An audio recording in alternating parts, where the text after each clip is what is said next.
Have you ever noticed that you never really fully appreciate something until it's gone? Death, or the absence of a thing, teaches us so much, and it can feel like the most painful, heartbreaking, total reality collapsing event if it's really intertwined with your life and your being.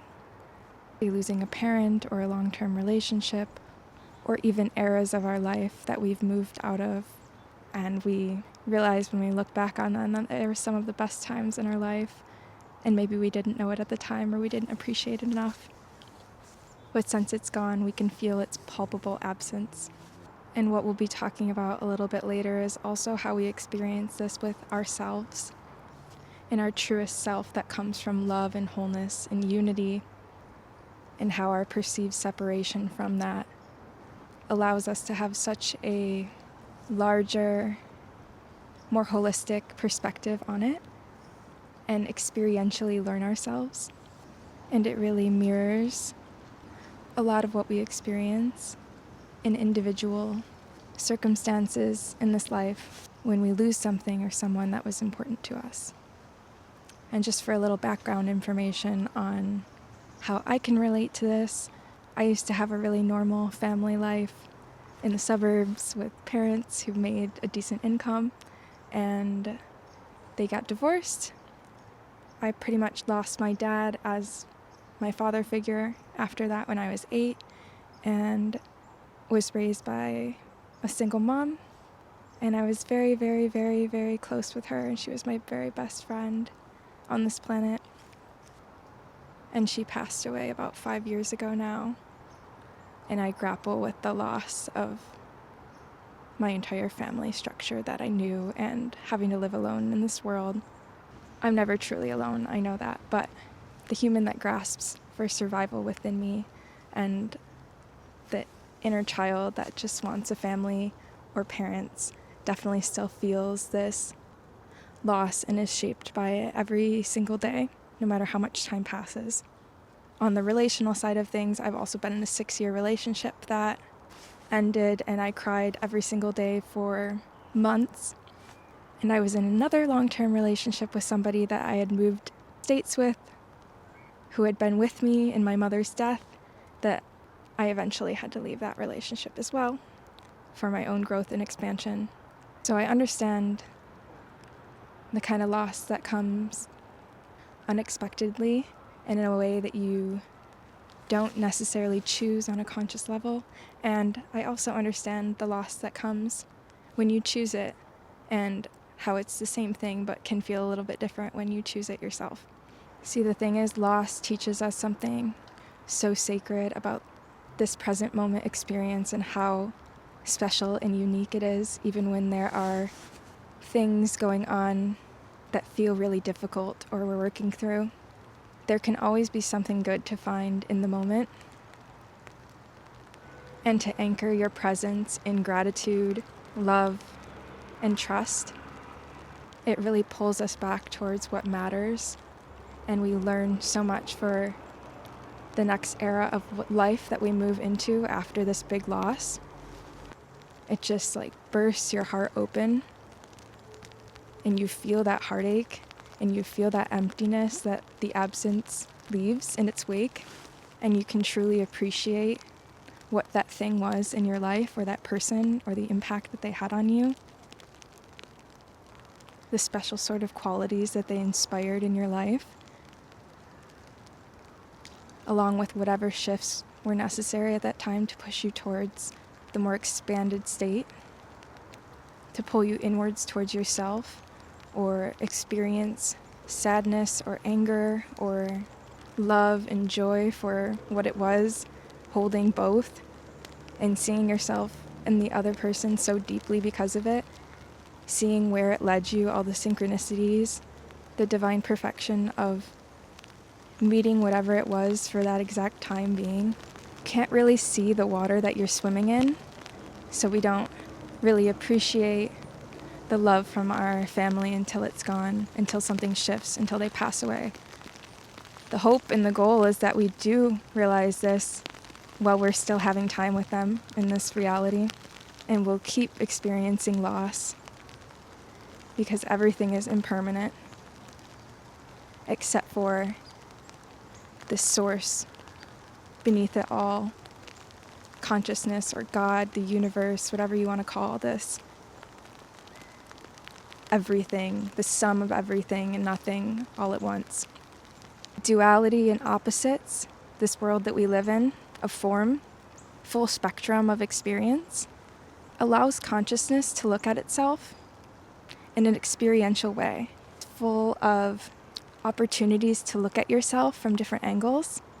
And there's something so real about death and annihilation that shows you how precious and precarious this life is, and how important it is to listen to yourself and to not waste it listening to everyone else and taking everyone else's opinions and boxing yourself in from other people's fears and lack of courage and bravery if you know that you're meant for more.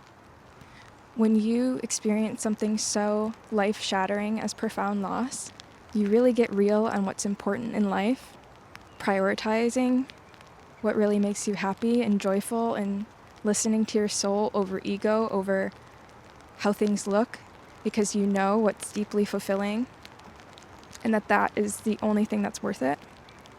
Even pets can teach us so much about life and love. They're such pure beings.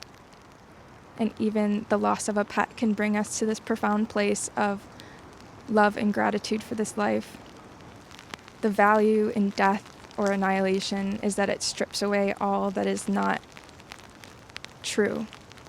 And I'm using true in a sense of what's unchanging or what's here, this energy, this awareness, this presence, this love, this unity that connects us with everything.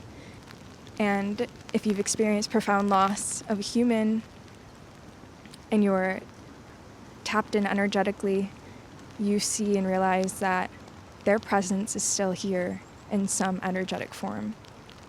That even though the physical body is gone, something remains. So many of these teachings that expand your level of awareness and consciousness into the unseen realms because you're experiencing this profound loss in the physical. And this isn't to bypass how hard that is, because it's hard.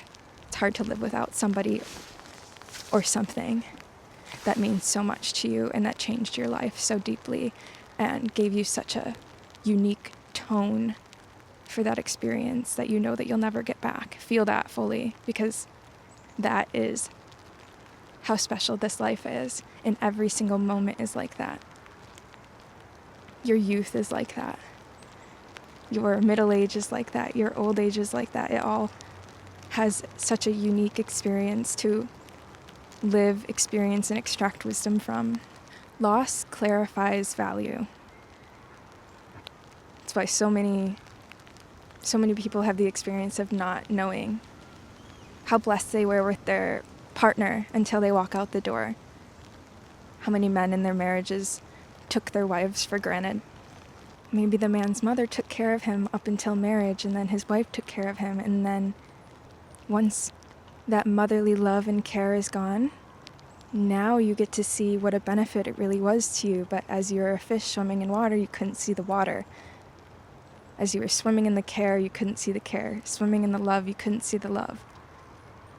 And even right now, we're like fractals of God, swimming around, experiencing God, fractals of the universe, swimming around, experiencing other fractals of the universe showing up as various forms, and not being aware that that's what's happening. Which leads me to why we even experience this human experience in the first place. Experience this perceived separation from this unity, from the universe, from God. I know it's a triggering word for some, but when I say God, I don't mean the God of any religion specifically that they're pointing to with a man in the sky. I'm just talking about all that is and is not, everything that's in existence, and the great void.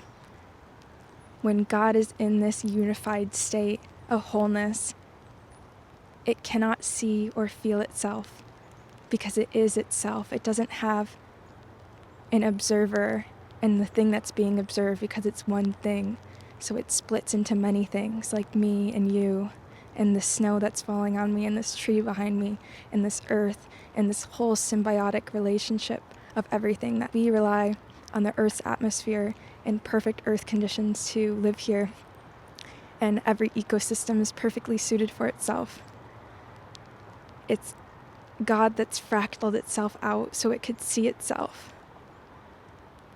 And you experiencing loss in your life is like a microcosm of that separation that allows you to really value and see a thing for what it is.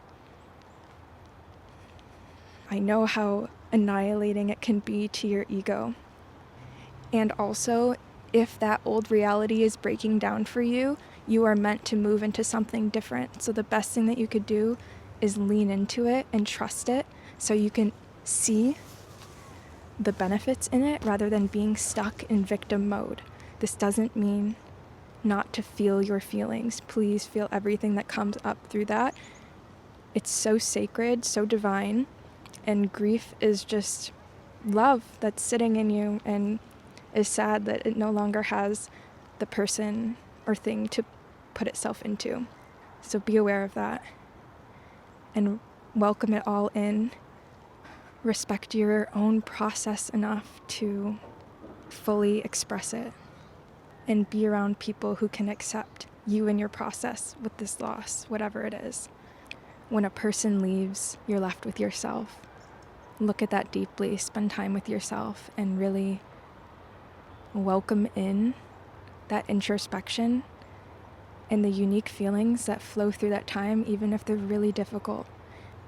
These are some of the most potent creational forces and feelings that can be alchemized within you for greater love and truth and clarity.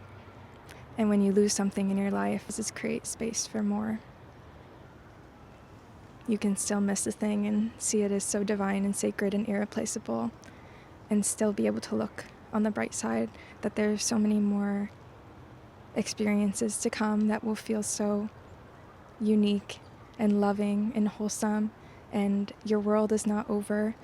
You're just going to keep creating new ones, so create one of hope, of faith, and of new realities that continue to build, expand on your wisdom, on your clarity, and on your authenticity and your commitment to yourself, and making this world a better place by making yourself a better person, which also means holding yourself in compassion and allowing yourself to express authentically and to leave situations that are toxic for you.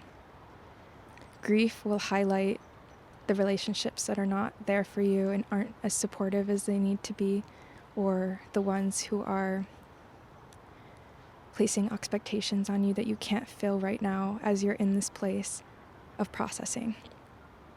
Your job is just to trust and stay centered, remain in your faith, and keep your eyes open to what this is teaching you, the path that you're on, and how you can make this loss meaningful.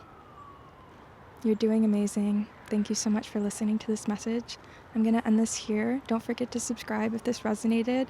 If you have any experience with loss or you want to share how this impacted you, I'd love to hear in the comments below. I love you, and I will talk to you soon.